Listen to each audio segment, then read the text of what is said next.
Olá, bom dia! Vamos dar continuidade, então, ao nosso estudo sobre o universo, o estudo da astronomia. Vamos lá? Então, hoje nós vamos falar um pouquinho sobre os corpos celestes, ok? Quais são os corpos celestes, quais a diferença entre eles. Então, vamos começar um pouquinho falando sobre as nossas galáxias. Então, vamos imaginar que o universo existem várias galáxias. A nossa galáxia é chamada de Via Láctea, que significa leite ingredo.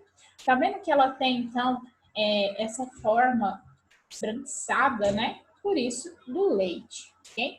As galáxias são compostas por nuvens de gás e poeira, e um grande número de estrelas, planetas, cometas, asteroides, diversos corpos celestes unidos pela ação da força gravitacional.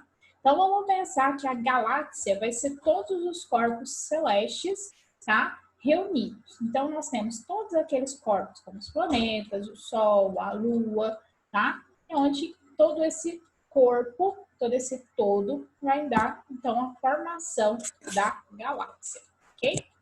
A Via Láctea pertence a um conjunto, ou seja, um aglomerado de diversas galáxias. O universo contém mais de 200 bilhões de galáxias, de tamanhos e formas variáveis. Há galáxias em formas elípticas, tá? Outras são espirais, igual essa aqui, e muitas são as galáxias irregulares, que não têm uma forma, então, tão específica, tão definida. Vamos falar um pouquinho sobre os corpos celestes, que é qualquer objeto natural fora da atmosfera terrestre, assim como os planetas, a Lua, asteroides, satélites, estrelas, cometas. Então, qualquer corpo que faça parte, então, da nossa galáxia vai ser chamado de corpo celeste, ok? Vamos falar um pouquinho sobre os planetas, então. Em 2006, a União Astronômica Internacional chegou à última definição de planeta. Quais são os critérios, né, que é considerado um planeta? Lembra que a gente falou de Plutão na última aula? Lembra que a gente classificou ele como planeta não? Daqui a pouquinho a gente vai ver por quê. Então, para ser considerado um planeta, a União Astronômica decidiu que está em órbita ao redor de uma estrela. Então, a nossa estrela é o Sol. Então, eu preciso, na formação do planeta, que esse planeta esteja em torno, em órbita de uma estrela. Possui massa o suficiente para que sua autogravidade assuma um equilíbrio hidrostático, ou seja, quase esférico. A gente vai ter um corpo relativamente esférico, tá? Limpe a vizinhança em torno de sua órbita, ou seja, deve ser grande o suficiente para que sua gravidade não permita que objetos de tamanho próximo invadam a sua órbita. O que é órbita? Órbita é esse caminho aqui, ó, que o planeta vai fazer. Então, na órbita da Terra, por exemplo, nós só temos a Terra. Se a gente tiver outro corpo celeste, aí a Terra não é considerada planeta mais, ok? Então, na sua órbita, ela tem que ser grande o bastante, forte o bastante, para conseguir se manter sozinha naquela órbita, em volta da estrela, que no caso é o Sol, beleza? Então, para ser considerado planetas, precisa estar dentro desses 3 critérios. Hoje, no nosso sistema solar, existem 8 planetas: Mercúrio, Vênus, Terra, Marte, Júpiter, Saturno, Urano e Netuno. Então, eu não sei se eu falei para vocês, devo ter falado. Minha avó tem muitas joias, só usa no. Aqui era o pescoço, que era Plutão, né? Então, corta o pescoço da sua avó. Então, minha avó tem muitas joias, só usa no, tá? Que vai ser a ordem desses planetas próximos à Terra, tá? Então, nós já vimos que os 4 primeiros são considerados planetas rochosos e os 4 últimos são chamados de planetas gasosos, ok?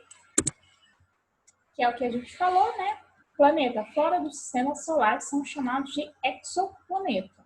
Exo quer dizer que está fora, tá? Até 2006, Plutão era considerado planeta. Porém, como ele divide sua órbita com outros objetos, então como a gente vai ter em Plutão, na órbita de Plutão, outros corpos celestes, por isso que ele foi reclassificado como planeta anão, ok? Então ele quebra um dos critérios de ser considerado um planeta. Um planeta anão é um corpo celeste muito semelhante a um planeta, dado que orbita em volta do Sol e possui gravidade suficiente para assumir uma forma com equilíbrio hidrostático, aproximadamente esférica. Porém, não possui uma órbita desimpedida. Quer dizer que a gente vai ter outros corpos celestes naquela órbita. De momento, conhecem-se 3 planetas anões no Sistema Solar: Plutão, Eris e Ceres. Okay? Considera-se que os planetas anões são demasiado pequenos em termos de massa para alterar significativamente o seu ambiente da forma que um planeta varia.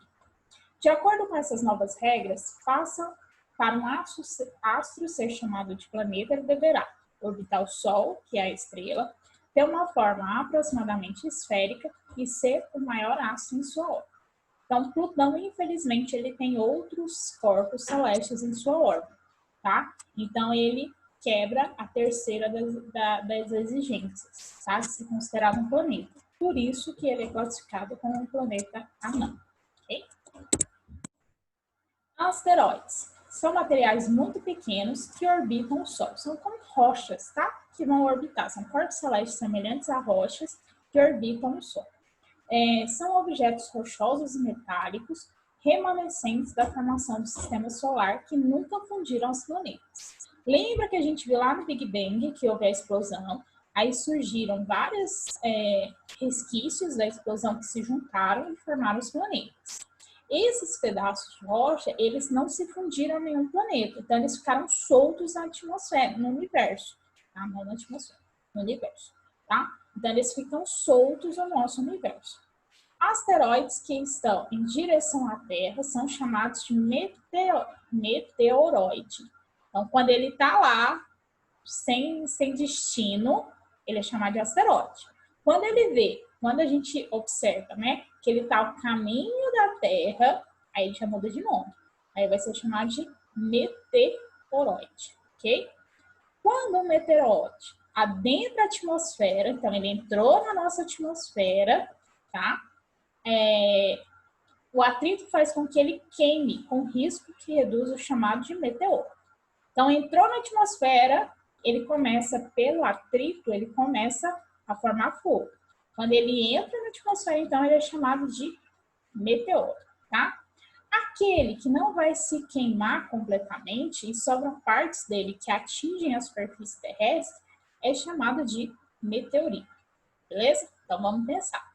Se ele está lá solto, no universo, sem destino, é asteroide. Veio em direção à Terra, entrou na órbita da Terra e está vindo, meteoroide. Começou a queimar, entrou na atmosfera, teve atrito, queimou, meteoro. Se caiu algum resquício na Terra, tá? Então ele vai ser chamado de meteorito, ok? Então vai ser, geralmente, é a região, a parte dele, o evento que está acontecendo que vai determinar o seu nome, beleza? É meio chato, né? Mas dá para entender. Satélite.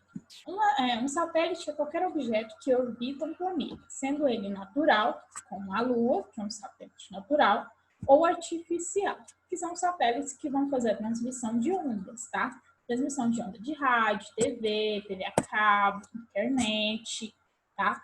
É o satélite que vai fazer comunicação com o nosso GPS, tá?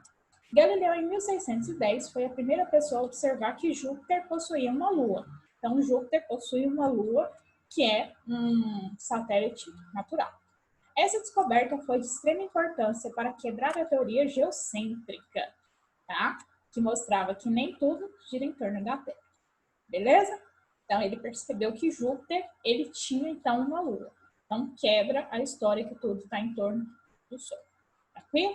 Então, esses satélites vão ajudar tanto em transmissão de onda, como também em comunicação. Beleza? Só que tem um problema, que eu até estava comentando com os meninos do 8º ano, que são os lixos cósmicos, tá? Lixo lunar. Por quê? A gente vai enviando satélite, esse satélite ele tem uma vida útil. Depois disso, ele não consegue retornar para a Terra. Então, a gente vai criando um lixo no nosso universo, tá? Em torno do nosso planeta.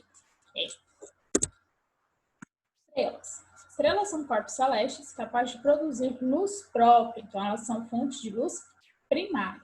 que se mantém a partir da realização de processos de fusão que transformam hidrogênio em hélio e, posteriormente, elementos mais pesados. E aí eles são capazes de gerar essa luz.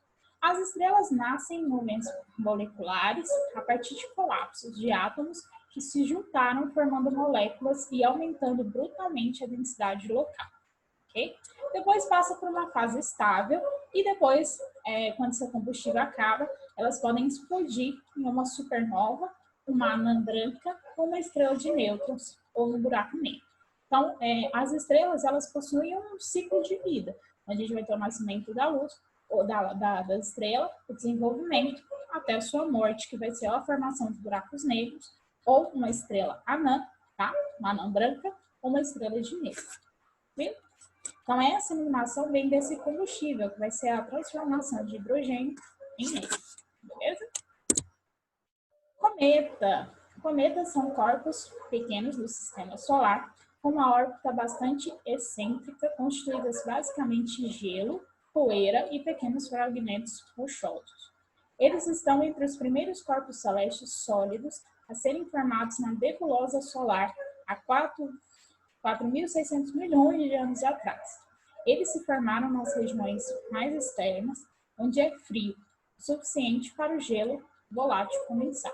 Tá? Então, os cometas são pequenos corpos que ficam, né, no nosso sistema solar e eles podem, sim, atingir o nosso planeta. Okay? E eles são chamados de quê? Estrela cadente, tá? Só que não é estrela cadente.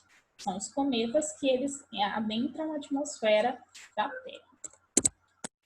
Eles são constituídos de um núcleo, cauda e coma. Então, o núcleo vai ser a região aqui, né? A região central, tá? A cauda, que vai ser essa região, tá vendo? Que é uma região mais forte.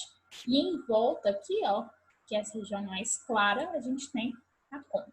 O núcleo é um objeto sólido e irregular de alguns quilômetros de diâmetro, são bem grandes, composto por gelo volátil, que é gelo que ele consegue se evaporar bem rápido, tá? Silicados e poeira.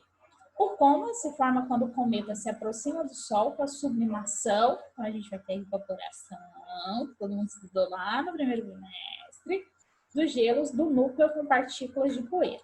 Então lembra que sublimação é quando sai do estado sólido e vai direto para o estado gasoso, viu? E a cauda, que é constituída de poeira, forma-se a partir da ação dos ventos solares, tá? Que é essa cauda que a gente vê. E aí muitas pessoas, quando veem alguns cometas adentrando a atmosfera, falam que é estrela cadente, mas não é. Na realidade, eles são chamados de cometa. Tranquilo? Então é isso. Eu vou passar as atividades, tá? Peço que vocês copiem todas as questões, respondam no caderno e é só me enviar. Viu? Qualquer dúvida, eu tô lá no grupo, tá? Beijo e tchau, tchau.